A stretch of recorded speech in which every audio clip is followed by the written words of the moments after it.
Hi guys, നമുക്കിന്ന് 3 3 piece kurta sets നോക്കാം. അതിൽ ഫസ്റ്റ് വൺ വന്നിട്ട് ലിനൻ കോട്ടൺ മെറ്റീരിയലിൽ വരുന്ന ഈ മെറൂൺ കുർത്തയാണ്. ദുപ്പട്ട നോക്കിക്കഴിഞ്ഞാൽ വളരെ അട്രാക്റ്റീവായിട്ട് golden borders with golden stripe lines കൊടുത്തിട്ടുണ്ട്. ബോഡി പോർഷനിലും അതുപോലെ തന്നെ ഗോൾഡൻ സ്ട്രിപ്പ് ലൈൻസിൻ്റെ ഒരു വളരെ അട്രാക്റ്റീവായിട്ടുള്ളൊരു ഡിസൈൻ കൊടുത്തിട്ടുണ്ട്. ആൻഡ് ഇതാണ് അതിൻ്റെ ബോട്ടം വരുന്നത്. നെക്സ്റ്റ് വൺ വന്നിട്ട് ഈ ഗ്രീൻ ആൻഡ് ബ്ലൂ കോമ്പിനേഷനിൽ വരുന്ന സെയിം മെറ്റീരിയലിൽ വരുന്ന കുർത്തയാണ്. ഇതിൻ്റെയും ദുപ്പട്ട വളരെ അട്രാക്റ്റീവായിട്ട് തന്നെ ആ ബോർഡർ എൻഹാൻസ് ചെയ്യുന്ന രീതിക്ക് തന്നെ കൊടുത്തിട്ടുണ്ട്. ആൻഡ് ഇതാണ് അതിൻ്റെ ബോട്ടം പോർഷൻ വരുന്നത്. അപ്പോൾ നെക്സ്റ്റ് കുർത്ത വന്നിട്ട് ടെസർ മെറ്റീരിയലിൽ നല്ല ബ്ലൂ കളറിലാണ് വന്നിരിക്കുന്നത്. ആൻഡ് അതിൻ്റെ നെക്ക് പോർഷൻ നോക്കിക്കഴിഞ്ഞാൽ ഹെവി ഹാൻഡ് വർക്ക് തന്നെ കൊടുത്തിട്ടുണ്ട്.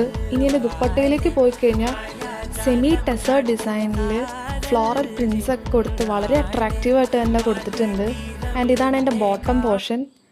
ആൻഡ് ബോഡിയിലേക്ക് നോക്കുമ്പോൾ ഗോൾഡൻ ഡീറ്റെയിലിങ്സ് കൊടുത്തിട്ടുണ്ട്. സോ എല്ലാവർക്കും ഇഷ്ടപ്പെട്ടെന്ന് കരുതുന്നു. So see you in the next video. By.